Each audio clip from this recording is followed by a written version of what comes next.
बाहर थोड़ा सा भी हम संसार रूपी पिंजरे में कैद हुए पड़े हैं, थी हाँ ओखा नहीं थींदा पिया, जबकि होना तो यही चाहिए। कितनी बार आ रही हैं, जा रही हैं, 4 चक्कर मार्केट दे लग बने ना, कपड़े बदलने पे हमने नहाए तो बती वैसे कल वैसा छोड़ा जी नहीं वेंदी। और यहाँ कितने चक्कर खा रही हैं हम, कितने आ रही हैं, कपड़े शरीर रूपी कपड़ा बदल बदल कर आ रही हैं, थकते ही नहीं है हम। कहते हैं यही संसार रूपी पिंजरे में फिर भ्रमता है, इस प्रकार यह चक्र चलता है। और ये चक्र चलने का मेन कारण क्या है? जीव का अपना परमार्थ है। संसार की तरफ तो वो कर रहा है पुरुषार्थ, संसारी वस्तुओं को पाने में तो लगा पड़ा है, पर अपने आप को छुड़ाने में नहीं लगा हुआ। कईयों को तो देखो पता ही नहीं है कि हम यहाँ से छूट सकते हैं, उसी दुख में दुखी है, और उनको समझ भी नहीं है कि हम यहाँ से थोड़ा पुरुषार्थ कर लें, छूट भी सकते हैं हम यहाँ से। कहते हैं और उसमें परमार्थ करके जीव भटकता है। हे मुनीश्वर, आत्मा का अभ्यास यह चक्र विरूप है।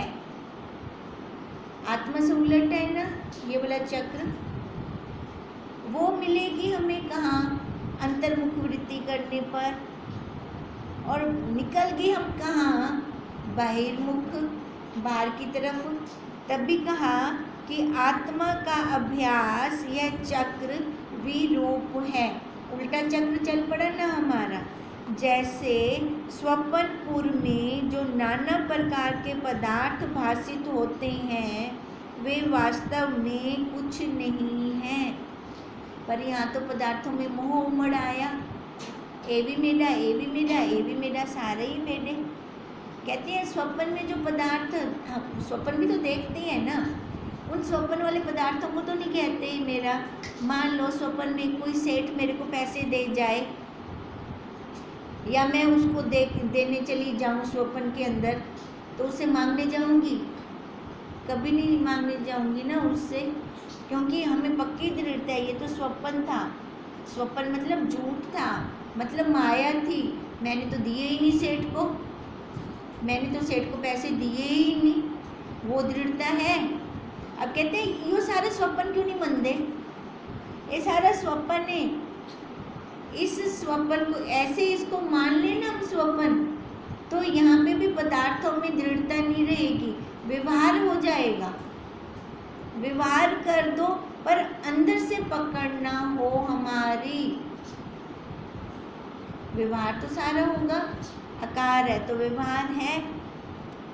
अब मान लो अब कोई मेरे को बर्तन लेना है, वो बर्तन नहीं मिल रहा मेरे को, या मेरी पहुंच से बाहर है वो बर्तन, तो क्या मैं उसके प्रति राग या द्वेष लेके आ जाऊं?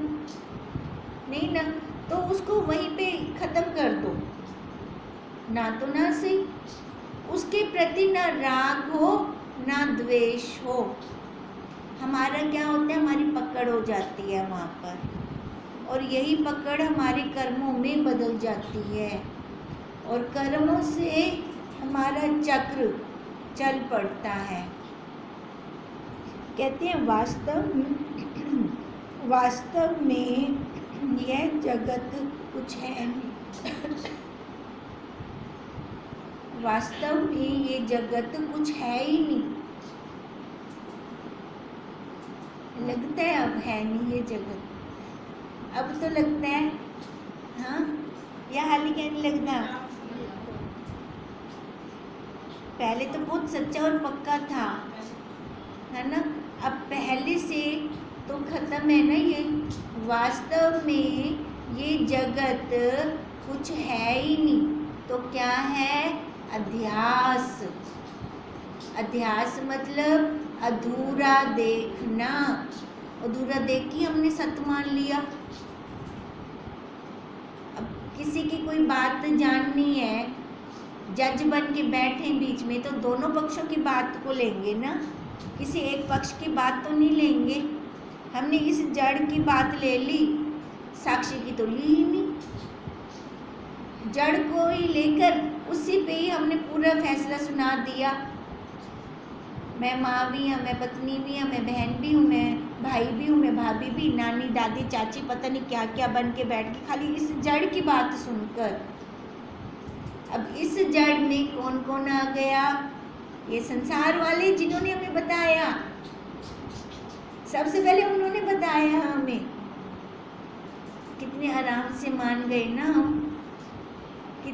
इतनी आराम से अपने गुरुदेव की बात मानी होती तो उन्होंने भी तो कहा, अरे तू साक्षी है, तू आत्मा है, और तब मनी ना हुंदे किते किना पर यतन कर दे पियो, किना पर पुरुषार्थ कर दे पियो।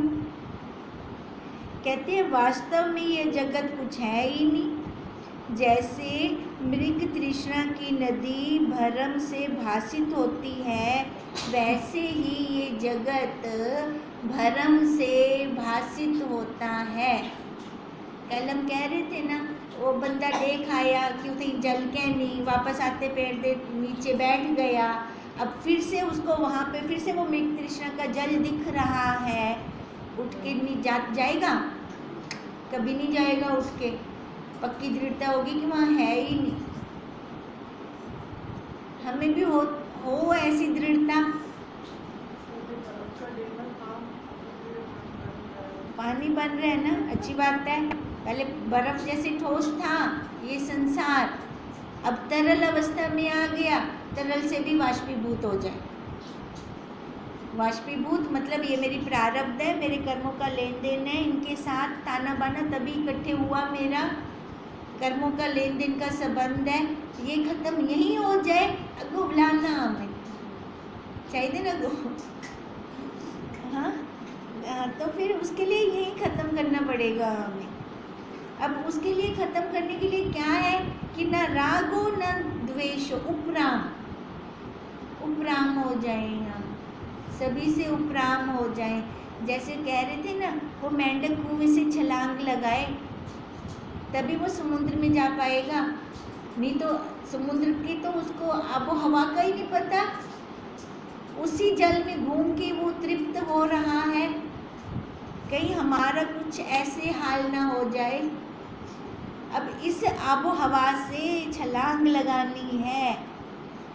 वो छलांग तब लगाएंगे जब अंदर पक्की दृढ़ता होगी कि ये मेरा प्रारब्ध है और मैंने इसको काटना है। कौन काटेगा? ये शरीर का भुगतान है ना। ये शरीर का भुगतान इन्हीं के साथ अभी हो जाए। अगो हम नाल चाहते कहनी वनना में। अब जब तक ये दृढ़ता नहीं होती तब तक अपना अभ्यास चाहिए और पुरुषार्थ चाहिए और गुरुदेव के महावाक्य चाहिए।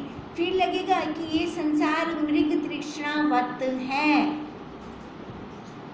जैसे मृग तृष्णा का जल दूर से दिखता है पर पक्की दृढ़ता हो गई उसको, सज्जन को, ऐसे हम सबको भी पक्की दृढ़ता हो कि ये क्या है, ये मृग तृष्णा का जल है नहीं ये। कहते हैं यही जैसे मृग तृष्णा की नदी भरम से भासित होती है, वैसे ये जगत भरम से भासित होता है। हे मुनीश्वर, मन का रथ प्राण, जब प्राण कला चेतना से रहित होती है तब मन भी स्थिर होता है। देखो, जब प्राण कला चेतना से रहित होती है मतलब वो प्राणों का छकड़ा निकल गया तो मन कुछ नहीं, कुछ नहीं बोलता हो। न गर्म है, न ठंड है, न सर्दी है, न गर्मी है, न दुख है, न सुख है, वो कुछ नहीं दिसता आपको। अब देखो उसका अनुभव हम कब लेते हैं, उसका डेमो हम इसमें भी ले रही हैं। कैसे ले रही हैं? जब हम व्रत रखते हैं ना, उस दिन खाना नहीं खाते, हमारे प्राण पुष्ट कैसे होते हैं? अन्न से पुष्ट होते हैं हमारे प्राण। और जब हम खाना फुल खाते हैं, बहुत चल रहे होते हैं ये।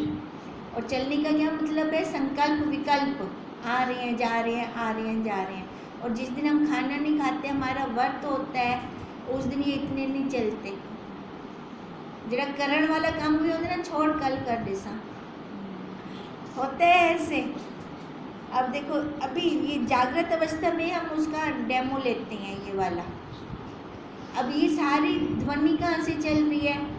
हमारे प्राणों से, है ना। प्राण पूरे पैर से लेकर शिखा तक पूरे प्राण हैं अंदर, वही चेतना उनके अंदर है, प्राणों के अंदर। तभी तो कीड़ी जहाँ मर्जी चल जाए हमें पता चल जाती है। आंख थोड़ी है हमारी वहाँ पे लगी हुई, कैसे पता चलता है? वो चेतना भरी पड़ी है प्राणों के अंदर पूरी, तभी हमें पता चल जाता है।